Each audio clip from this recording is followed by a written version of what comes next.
Hostel या hospital एक ही बात है।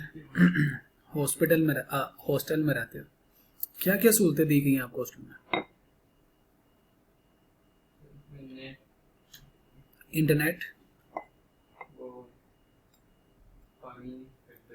पानी पीने वाला, नहाने वाला, और वाटर, और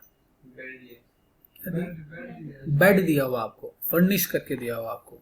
ओके, बेड स्पेस दिया आपको। और बिजली तो अपने घर से लेके आते होगे कि बिजली भी देते हैं? बिजली भी देते हैं। खाना देते हैं कि नहीं? खाना नहीं देते। कितने पैसे देते हो आप हमको?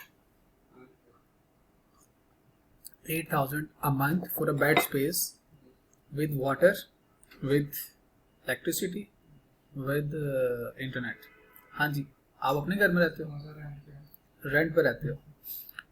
जिनसे आपने घर लिया उन्होंने आपको क्या क्या सहूलतें दी? गैस, बिजली और पानी। कौन पे करता? सर जो बिजली का है ना वो हम पे करते हैं। बिजली का बिल आपका है। ओके, यानी बिजली उन्होंने आपको नहीं दी। और गैस गैस भी आप ही पे करते हैं। और इसके अलावा सर वो वैसे ही है, बाकी रूम से उन्होंने आपको कोई सहूलत नहीं दी? फर्नीचर दिया उन्होंने आपको? इसका मतलब उन्होंने आपको खाली घर, अनफर्निश्ड होम दिया। Agreed? So that is unfurnished home। आपको अपना घर है? माशाल्लाह। तो अपने घर में रेंट देती हैं आप? अपने अम्मा बाबा को रेंट नहीं देती? फ्री रह रही है? वाह। हाँ जी, अपने घर में रहती हो, अपने अम्मा बाबा को रेंट नहीं देते? हम क्या पढ़ने लगे हैं? आप रेंटेड, फर्निश्ड, अनफर्निश्ड। फर्निश्ड घर कौन सा होगा? जिसके अंदर फर्नीचर लगा हो, जिसके अंदर गैस, बिजली, पानी सब शामिल हो। फर्निश में सोफे लगे हों, अलमारियां बनी हो, दैट इज फर्निश्ड हाउस। चलिए इसको फर्दर डिटेल देखते हैं। इनकम टैक्स के पॉइंट ऑफ व्यू से what is income from property? This is the head of income. छोटा है, इसको हम इसलिए पहले पढ़ रहे हैं, आसान है ताकि नंबर्स ग्रैब्स करते रहें। Income from property as per income tax ordinance 2001। आपने फाइनेंशियल अकाउंटिंग में रेंट इनकम पढ़ी थी। कहाँ लिखते थे rent income? Rent income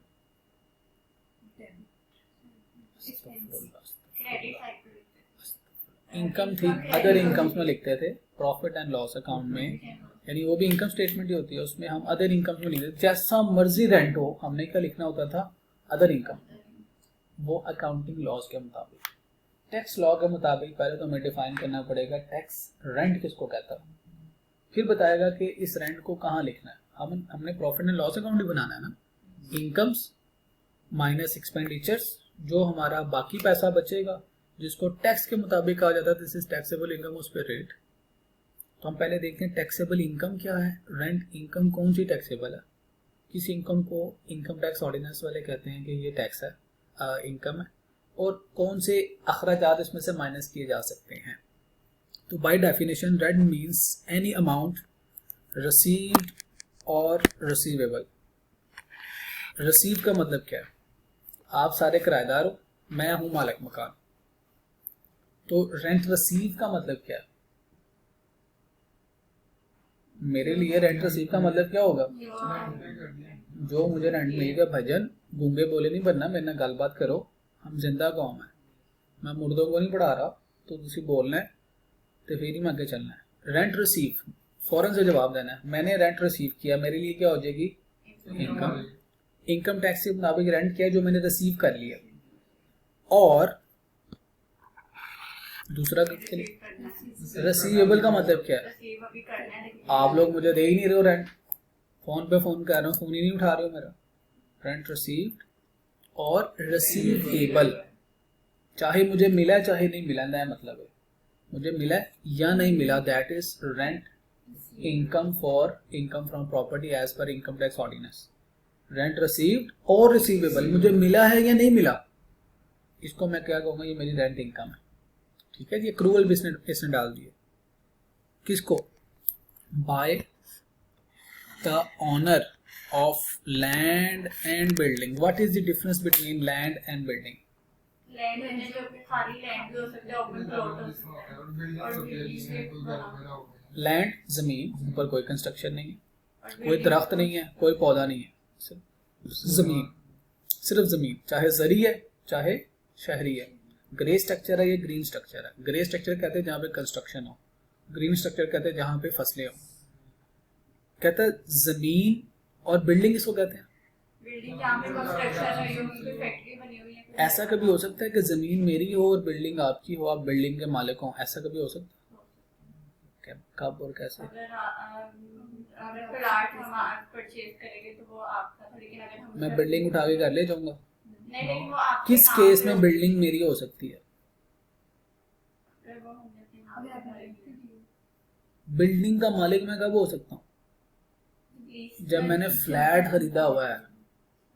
flat भी तो बिकते हैं ना, ये जो बड़े बड़े प्लाजा ना, वर्टिकल स्ट्रक्चर जिसको कहते हैं, कराची में बिकते ही फ्लैट है। तो मैं ओनर ऑफ अ फ्लैट यानी बिल्डिंग का भी हो सकता हूँ, मैं ओनर ऑफ अ लैंड का भी हो सकता हूँ, मैं owner of land and building दोनों का भी हो सकता हूँ। तो दूसरी बात क्या कही है बेटा जी? पहली बात कही है उसने रिसीव और रिसीवेबल, चाहे मिला चाहे नहीं मिला। दूसरी बात क्या कही है? बाय दी ओनर, मालिक की बात कर रहे हैं। ये क्यों लिखा टैक्स में? मालिक के अलावा और किसको रेंट मिल सकता है जी? इसके अलावा किसी को नहीं मिलेगा। मालिक के अलावा कभी किसी को रेंट नहीं मिल सकता। किसको मिल सकता? जो उसके वो होंगे, जिसको उसने कहा होगा कि ये मेरे बिहाफ पे ले सकते हैं। मसलन मसलन नहीं, उसका- ना ना ना ना ना, हम तो इनकम की बात कर रहे हैं अभी। देखो मैंने एड्स, ये बिल्डिंग मैंने रेंट पे ली हुई है, मैं ये रेंट किसको पे करता हूँ? लैंडलॉर्ड को। लैंडलॉर्ड के लिए दैट इज रेंट इनकम।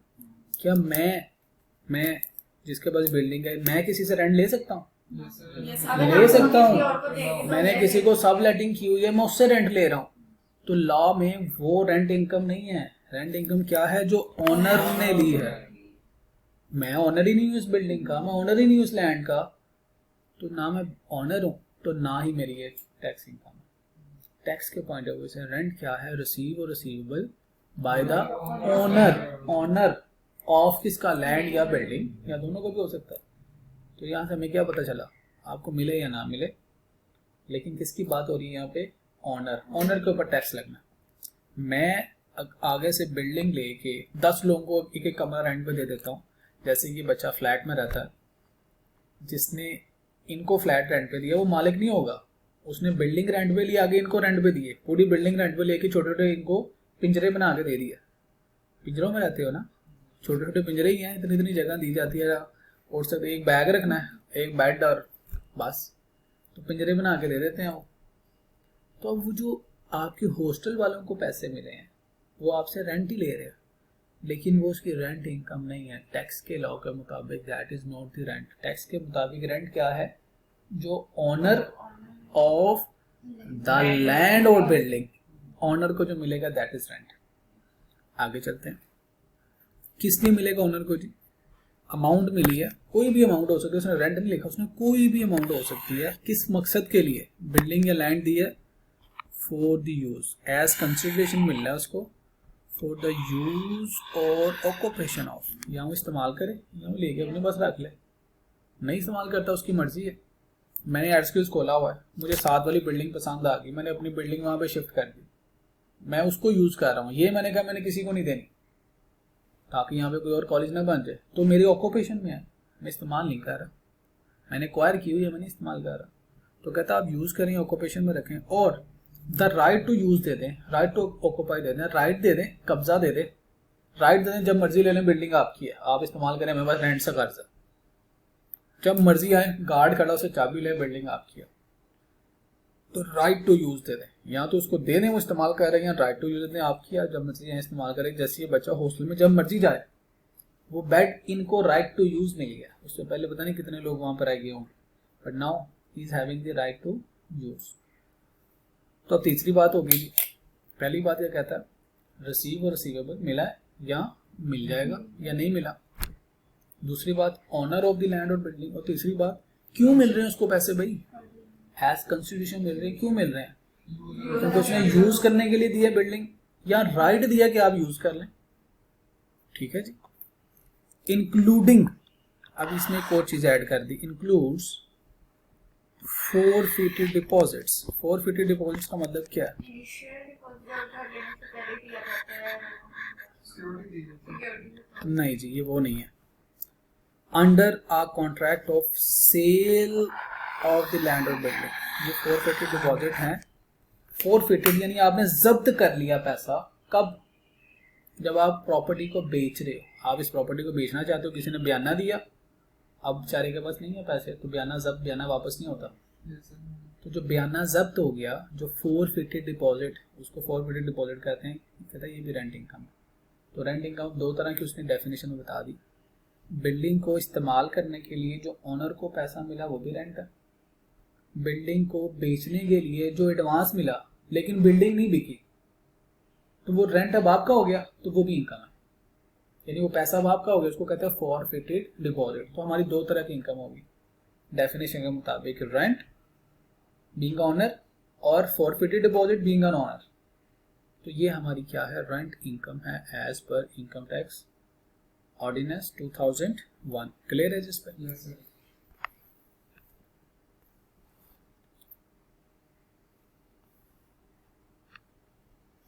मेरे पास खाली जगह थी, प्लॉट मैंने रेंट पे दे दिया, लोग मुझे प्लॉट पे किराया देंगे?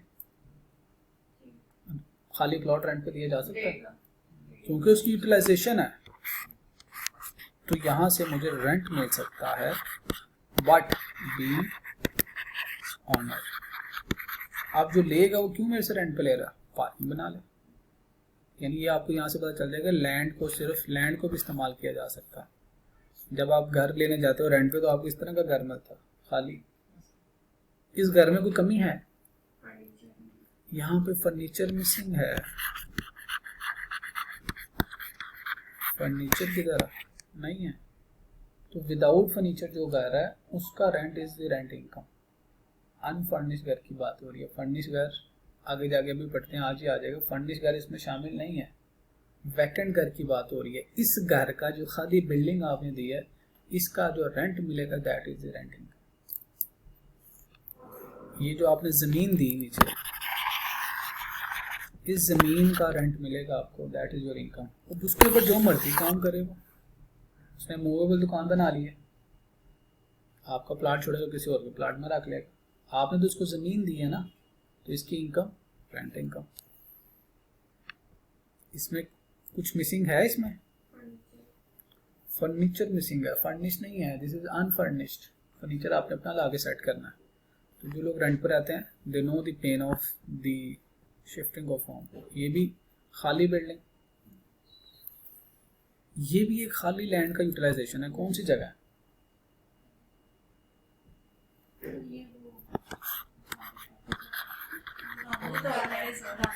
क्या बात है, खाली जमीन का इस्तेमाल, उसने ऊपर वो बम्बू वाले दरख्त लगा दिए, छाँव कर दी है खाली जमीन, रेंट पे ली, आगे उसने इसके ऊपर इसका तफरीह की जगह बना दी। तो जमीन के डिफरेंट यूजेज हैं। हम कौन है?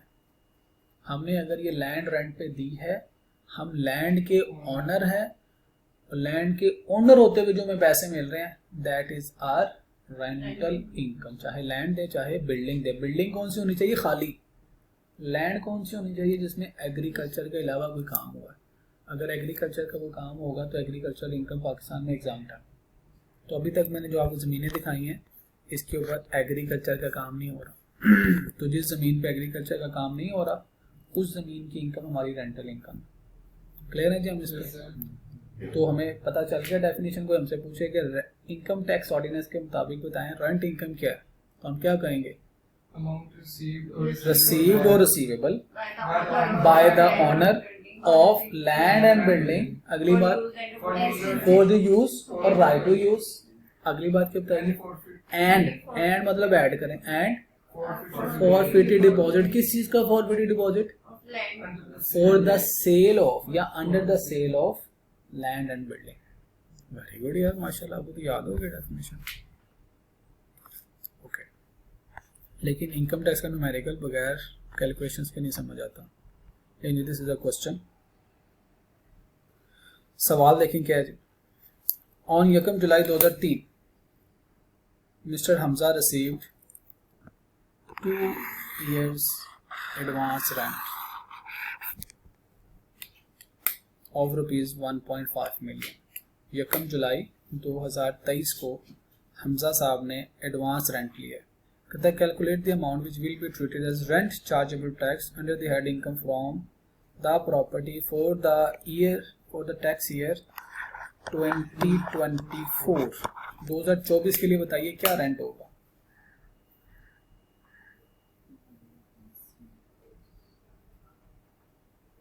ये 1 जुलाई 2023 में उसको रेंट मिला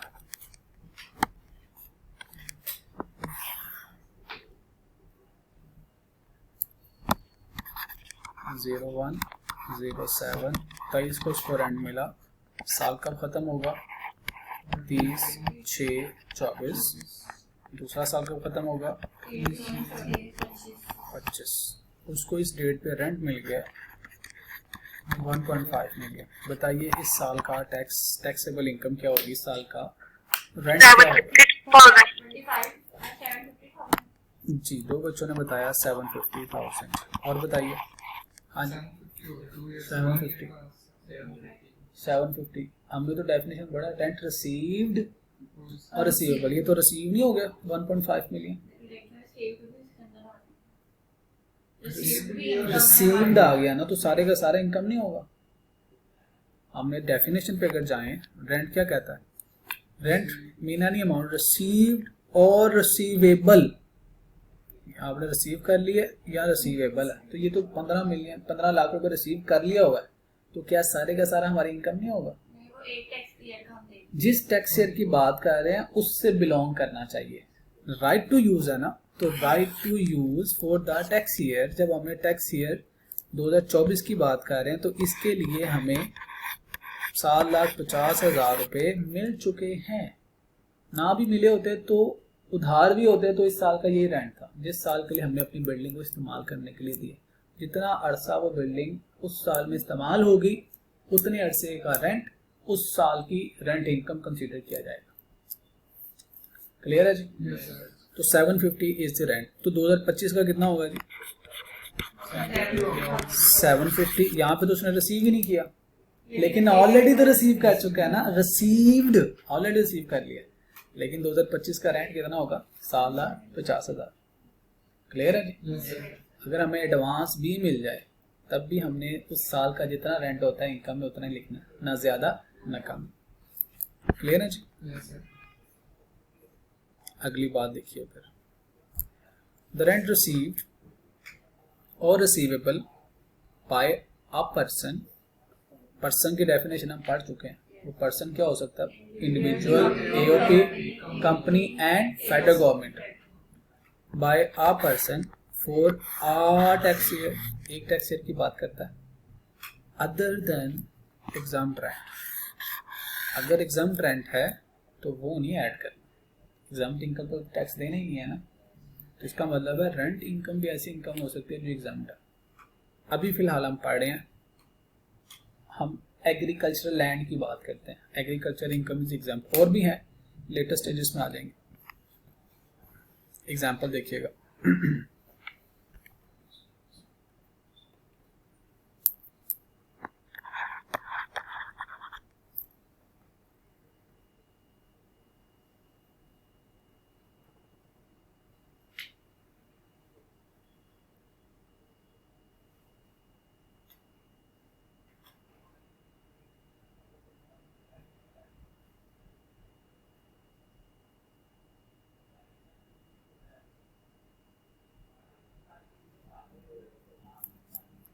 बताइए जी क्या करेंगे 2.5 मिलियन का?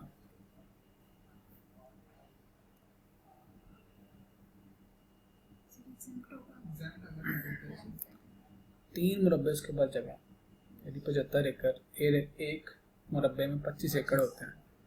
मिस्टर उस्मान ओज, मिस्टर उस्मान है owns, he is the owner of the land. Definition के मुताबिक एग्रीकल्चर लैंड के ऑनर है और इन्होंने रिसीव किया है एनुअल रेंट ऑफ 2.5 मिलियन, इस टैक्स ईयर के लिए रिसीव किया। क्या ये इसकी रेंट इनकम नहीं होगी? एग्जाम्प्ट इनकम को रेंट इनकम में शामिल नहीं करना, तो उसकी ये जो इनकम है this is the exempt from tax. तो हमने देखा कि rent income other than exempt income या एक्सक्लूडिंग एग्जाम्प्ट इनकम, तो रेंट इनकम टैक्स ऑर्डिनेंस के मुताबिक क्या हो गई? ऑनर ने जो रेंट रिसीव किया या रिसीवेबल है फॉर अ बिल्डिंग और land other than exempt income. ये बात समझ आ गई? Yes, sir. तो एग्रीकल्चर लैंड कौन सी होती है जिसपे हमें इस तरह की मखलूक नजर आ रही होती है? कोई बता सकता है ये क्या? ये किस चीज की कल्टीवेशन है? ये फ्रूट है? नहीं नहीं, अनार ऐसे पौधे बन लगता है। This is fruit, dragon fruit. China में एक्सपोर्ट होता है, दे लव इट और इट्स एक्सपेंसिव, साल में एक दफ़ा होता है। जैसे ड्रैगन फ्रूट। तो आप भी कभी एग्रीकल्चर लैंड को अच्छे तरीके से इस्तेमाल करना चाहें तो कोशिश करें ऐसी प्रोडक्ट लगाएं जिसकी वैल्यू ज़्यादा हो। गंदम की इस वक्त वैल्यू है 4500, 40 किलो की, और 40 किलो अगर आपके पास ड्रैगन फ्रूट हो तो शायद आप 2-2.5 लाख रुपए कमा रहे होंगे। डिफरेंस।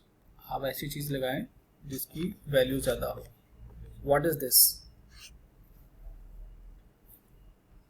लैंड है, लैंड दी हुई है, उसके ऊपर कोई अपना काम कर रहा है। क्या काम कर रहा है? Yes, fish farming. टब्स के अंदर स्मार्ट काम कर रहे हैं, थोड़ी जगह के ऊपर ज़्यादा सारी मछलियाँ रखने का ये तरीका है, इसको हम कहते हैं फिश फार्मिंग।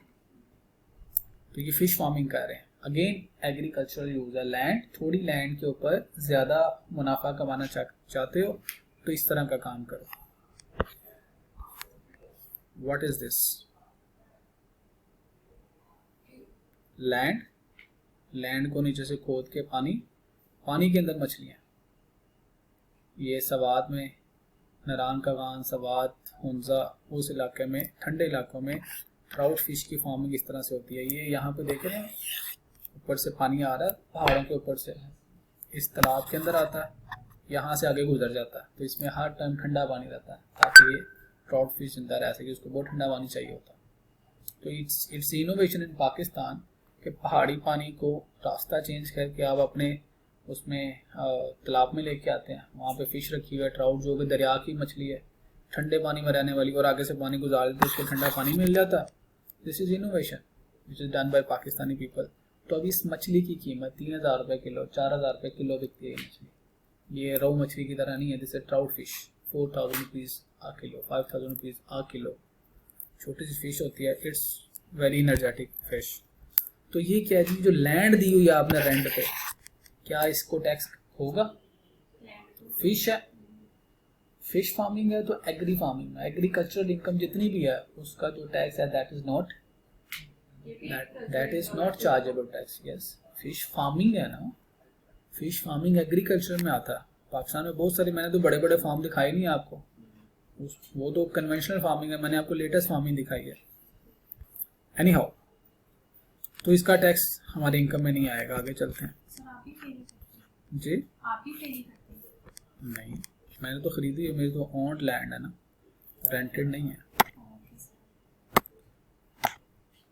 वो जो डेयरी फार्म है वो भी एग्रीकल्चरल इनकम में आता। ले जी, क्वेश्चन नंबर 1। सबसे पहले हमने पढ़नी है रिक्वायरमेंट। रिक्वायरमेंट क्या है? Calculate rent for the year. Year क्या है? डेट्स मैंने नहीं मेंशन की क्योंकि अगले सालों में भी ये सवाल चलने हैं। तो जिस साल के लिए हम कैलकुलेट कर रहे हैं उस साल के जो रूल्स अप्लाई होंगे, जो लॉ है वो अप्लाई होगा। इस वक्त इनकम टैक्स ऑर्डिनेंस 2001 है तो ये अप्लाई होगा। क्वेश्चन पढ़िए, देखिए क्या क्या इन्फॉर्मेशन गिवन है आपको।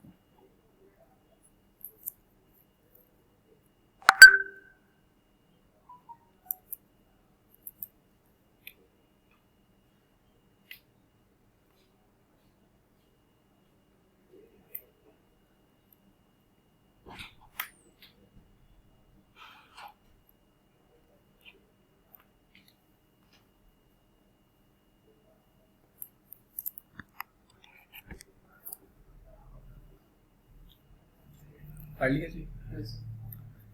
कहता है जी mister A owns multiple properties in Pakistan. Detail of the rental incomes from those properties are given below. Lahore में उन्होंने अनफर्निश्ड अपार्टमेंट दिया हुआ। अनफर्निश्ड अपार्टमेंट के ये ऑनर है, यानी ऑनर ऑफ क्या होगा, लैंड या building, owner of the building. Mister X is the किराएदार जिसको ये रेंट पे दिया हुआ। Monthly rent is paid in arrear on 10th of next month। जो महीना खत्म होता है उससे अगले महीने की 10 तारीख को रेंट पे हो जाता है। मंथली रेंट कितना है, 100,000। दूसरी प्रॉपर्टी इस्लामाबाद में है, अगेन ये भी अनफर्निश्ड हाउस है। Again he is the owner of land and building. Now house है पूरा घर, इसका तो जमीन भी इसकी, तो घर भी इसका। मिस्टर वाई को दिया हुआ monthly rent to pay in advance, rent to पे आना चाहिए। रात के 12 बजे सवाल बनाएंगे तो ऐसे ही होगा। Monthly rent to pay in advance on first day of each month. हर महीने के शुरू में ही आपने उस महीने का रेंट अदा कर देना। 2.5 लाख रुपए इस घर का रेंट है। तो इनको मंथली कितनी इनकम आ रही है, 3 लाख रुपए। गलत जवाब। मेरा सवाल क्या है, मंथली इसको कितनी इनकम आ रही है, गलत जवाब। मंथली इसको कितनी इनकम आ रही है, यस मंथली रेंट है, इनकम नहीं है। अभी इनकम क्या होती है, रेंट में से जब खर्चे माइनस करोगे तो इनकम बनेगी। This is the monthly rent जो उसका आ रहा है। इनकम टैक्स के मुताबिक अभी ये इनकम नहीं है, अभी हमने इसमें से खर्चे कुछ माइनस करने हैं। दिस इज रेंट, उसको मंथली रेंट आ रहा है 3.5 लाख। एडिशनल इन्फॉर्मेशन में कहता है मिस्टर एक्स कुड नॉट पे rent of last 2 months of the year. अब हम किस ईयर की बात कर रहे हैं, हम इस वक्त हैं ईयर 2024 चल रहा है हमारा, 30 जून तक खत्म होगा। आखिरी 2 महीने यानी मई जून का रेंट नहीं पे कर सके। तो मुझे बताइए जो मिस्टर ए हैं उनकी रेंट इनकम क्या होगी प्रॉपर्टी ए में से। 1 लाख रुपए महाना रेंट है, तो बताइए उनका रेंट टोटल कितना होगा। 10 लाख होगा। इनका जवाब है जी मल्टीप्लाई बाय 10 कर दो, कितना हो गया जी 1 मिलियन। जी किसी और का जवाब, 12 लाख होगा। एक और बची है जी, शी इज सेइंग के सर 12 लाख होगा। दोनों के जवाबों में तजाद। हाँ जी आप बताइए जी क्या रेंट होगा, 10 लाख। हाँ जी आप बताइए जी क्या रेंट होगा, 12 लाख। हाँ जी क्या रेंट होगा, 10 लाख। अब आते हैं जी डेफिनेशन पर। डेफिनेशन में क्या लिखा हुआ है, रेंट रिसीव और रिसीवेबल, रिसीव हो या ना हो, जिस साल का रेंट है वो पूरे का पूरा उसकी इनकम है। अब इस बेचारे को 2 साल का 2 महीने का नहीं रिसीव हुआ, लेकिन टैक्स में तो हमने जो टैक्स की डेफिनेशन है उसके मुताबिक देखना है ना। उसके मुताबिक रेंट रिसीव हो या ना रिसीव हो, उस साल से रिलेटेड जो रेंट है that is the rent income for tax purpose. Received कितना हो गया 10 लाख, रिसीवेबल कितना है 2 लाख, तो दोनों को मिला के 12 lakh is the rent income. ठीक है जी, रिसीव्ड ये हो गया उसका रिसीव, और ये क्या है 1 लाख इंटू 2, ये बनेगा आपके पास जी 2 लाख। तो ये आ गया आपके पास 12 लाख विच इज रिसीवेबल। तो डेफिनेशन क्या कहती है, चाहे आपको रेंट रिसीव हो चाहे ना हो, टोटल करके that is your taxable income. बात समझ आ गई। अब अगली बात पे आते हैं। मिस्टर वाई के बारे में एडिशनल पॉइंट है, mister Y paid 1 month rent in advance for the month belong to the next year. कहते हैं इस महीने में, इस साल में अगले साल के 1 महीने का रेंट एडवांस में दे दिया। इसका मतलब है कि मिस्टर वाई ने 13 रेंट पे कर दिए इस साल में, लेकिन इनकी रेंट इनकम क्या होगी बताइए जी। 2,50,000 को 13 से मल्टीप्लाई करता हूँ 12 से, बताइए क्या रेंट आएगा इसका, 3 मिलियन। तो पूरे साल की रेंट इनकम पूछी गई थी, बताइए क्या बनती है इसकी।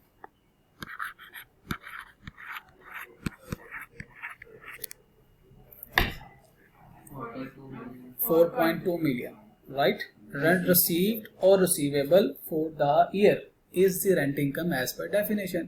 लेकिन किसको ओनर को, ये ओ करते हैं, ओनर को जो मिलेगा या नहीं मिलेगा, ओनर का जो रेंट है फॉर अनफर्निश्ड प्रॉपर्टी और द लैंड। क्लियर है जी हम इस बात पे? अच्छा चलें फिर, अब आपकी बारी है, करें जी, सॉल्व करें और बताइए।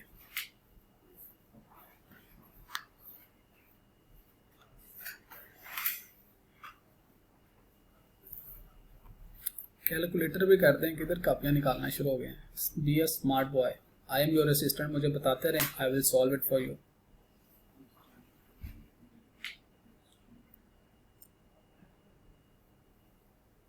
Same question with one addition, इसमें एक लैंड आ गई है इनकी। अब mister B owns multiple properties. अब इनके पास पहली दो तो ठीक है जो हमने किया, दैट्स ग्रेट, वो एज इट इज ही मैंने दोबारा कॉपी कर लिया।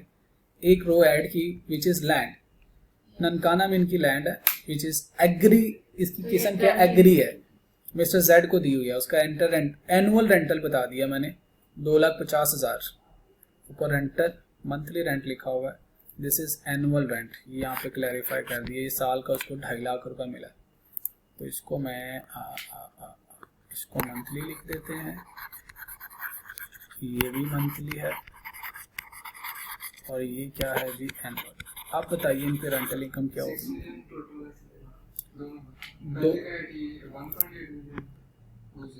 1,50,000 इनकी इनकम है, मंथली पेड इन एरियर। नीचे एडिशनल पॉइंट में कहता है मिस्टर एक्स कुड नॉट पे रेंट फॉर लास्ट 2 मंथ, 2 महीने का नहीं पे कर सके। आप बताइए इस प्रॉपर्टी में से मेरी टैक्स के पॉइंट ऑफ व्यू से इनकम कितनी है? मल्टीप्लाई बाय 12, रिसीव्ड और रिसीवेबल कितनी अमाउंट बनती है? 1.8 मिलियन। क्लियर है जिस पॉइंट पे? फिर अनफर्निश्ड हाउस मैंने दिया हुआ है इस्लामाबाद में, इसका मंथली रेंट है 3,50,000। कहता है उसने 1 महीने का एडवांस पे कर दिया, नीचे पॉइंट नंबर 2 में लिखा हुआ है, लेकिन टैक्स के पॉइंट ऑफ व्यू से इनकम कितनी है? इस साल से रिलेटेड 12 महीने की है, 4.2 मिलियन। ये टैक्स के पॉइंट ऑफ व्यू से आपने 13 रेंट रिसीव किया एक्चुअली, लेकिन टैक्स के पॉइंट ऑफ व्यू से 12 महीने का rent is your rent. Annual rental आपको मिला है, क्या इसको इनकम में शामिल करेंगे? This is your exempt income, इसको शामिल नहीं करना, तो grand total will be 6 million is your rent, not income, this is your rent. Calculate rent for the year, rent calculate करना आपने, तो रेंट बता दिया। सर प्रॉपर्टी टैक्स हो, अभी आते हैं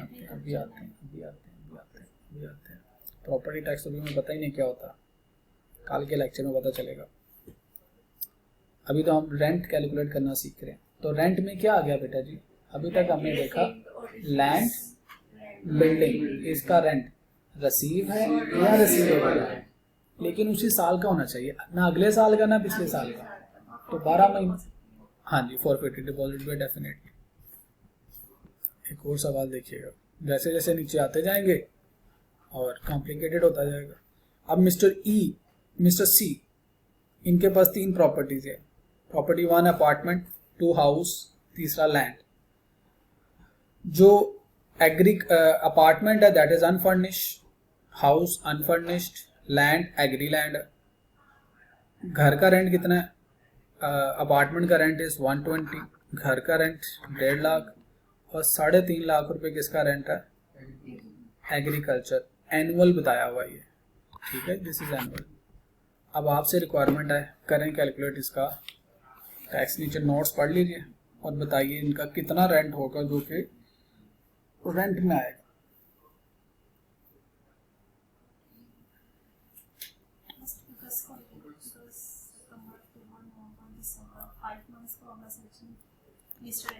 मिस्टर एक्स 120,000 इनका महाना रेंट है।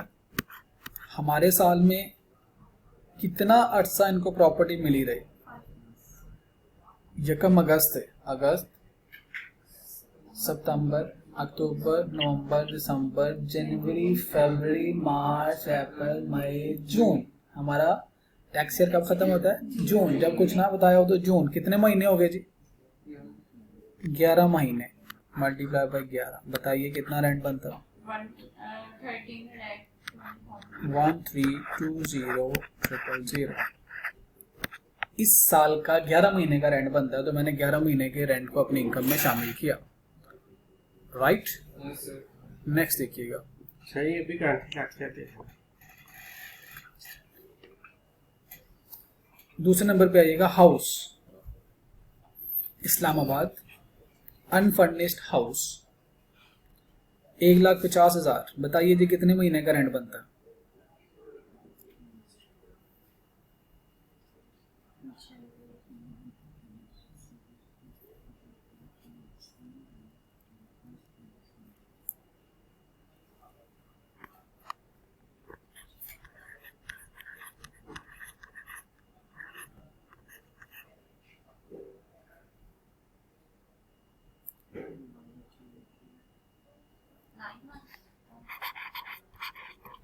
Mister Y and mister W, दो लोगों को उन्होंने रेंट दिया। पहले जो मिस्टर वाई है इनके पास प्रॉपर्टी कितने महीने रही है? 7 मंथ्स तक। तो 7 महीने ये रेंट रिसीव और receivable for the use of the property. 1 महीना तो इस्तेमाल ही नहीं रही ना दरमियान में। मिस्टर डब्ल्यू ने कब एक्वायर किया? 1 मई को। इसका मतलब है फरवरी फ्री पड़ी रही, मार्च फ्री पड़ी रही, अप्रैल। ऐसा होता है रियल लाइफ में कि नहीं होता? होता है ना रियल लाइफ में। तो इनका 3 महीने अगर इनका घर फ्री पड़ा रहेगा, कौन सी शामत आ गई है? तो अब इन्होंने कब दिया जी? 1 मई को। तो मई और जून 2 महीने और आ गए, प्लस 1,50,000 मल्टीप्लाई बाय 2। तो बताइए जी कितना रेंट इनको मिला? 13,50,000। इनको 9 महीने का रेंट मिला, 13,50,000, राइट जी। तो जितने महीनों के लिए आपने दिए उतने महीनों का रेंट लेना। राइट टू यूज है ना, आपने वो यूज कर रहे हैं, उसको राइट दिया हुआ है, तो वो यूज नहीं कर रहा, किसी के पास प्रॉपर्टी नहीं है, तो जबरदस्ती नहीं है कि जिस महीने में आपको इनकम नहीं आई या नहीं आ रही या नहीं आ सकती उसकी भी इनकम ऐड करें। This is not mandatory, right. जी कॉल लेनी है, जरूरी है जी, बताइए। टैक्स की टैक्स सीएमए इसके बाद शुरू होगी, 5 मिनट बाद शुरू हो जाएगी। भेज दें आप इनको अंदर ही जी। ग्रैंड टोटल बताइएगा। 26,70,000 this is the rent for the year. Clear हो गया जी? 7 मंथ्स कौन से थे? बेटा ये देखें, इन्होंने कब छोड़ा? Mister Y vacated the property in the month of January. जनवरी के महीने में उन्होंने छोड़ दी। तो जुलाई, अगस्त, सितंबर, अक्टूबर, नवंबर, दिसंबर एंड जनवरी, देयर आर 7 मंथ्स जो मिस्टर वाई के पास रही प्रॉपर्टी। फरवरी में फ्री है प्रॉपर्टी, मार्च में फ्री है, अप्रैल में फ्री है। मई में देखे mister W acquire on the same rent on 1 मई। 1 मई को सेम रेंट पर उन्होंने एक्वायर कर ली।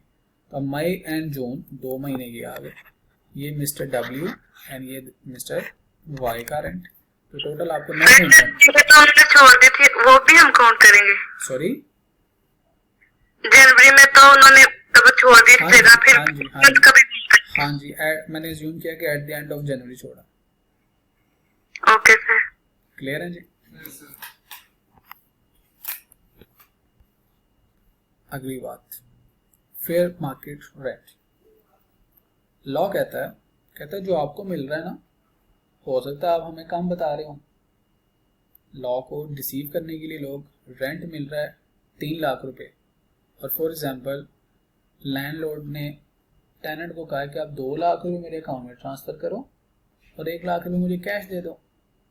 तो इसका मतलब है लैंडलॉर्ड चाहता है कि 2 लाख रेंट दिखा के उसके ऊपर टैक्स पे करे। तो उसको टैक्स चोरी से बचाने के लिए ये वाली प्रोविजन है। क्या प्रोविजन है? कहते हैं fair market rent where rent received or receivable is less than fair market rent। जो मार्केट में रेंट चल रहा है, अगर आप उससे कम रिसीव कर रहे हो तो क्या होगा? The person shall be treated as having received the fair market rent।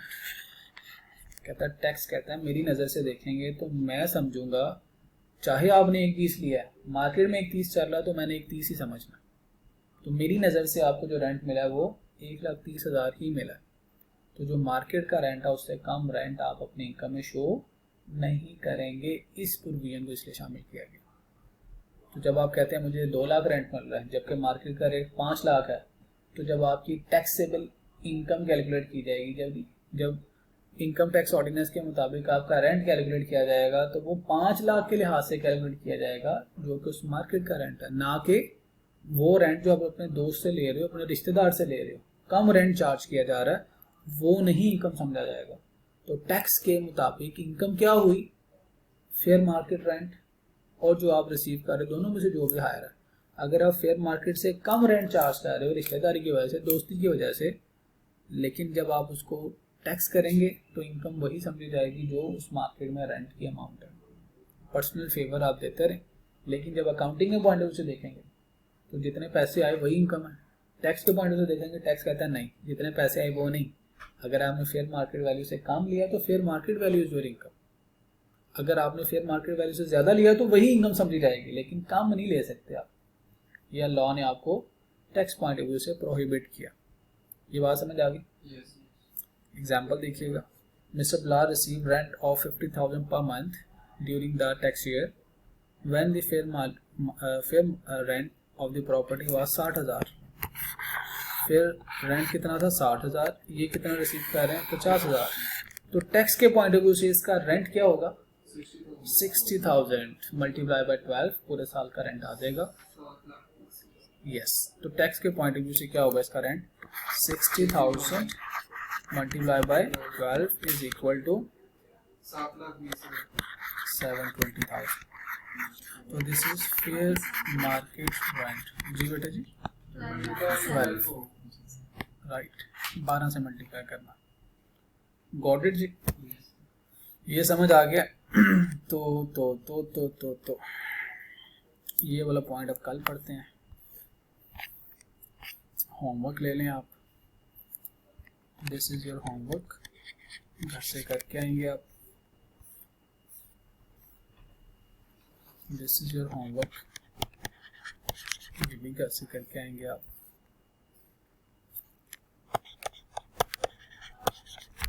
Homework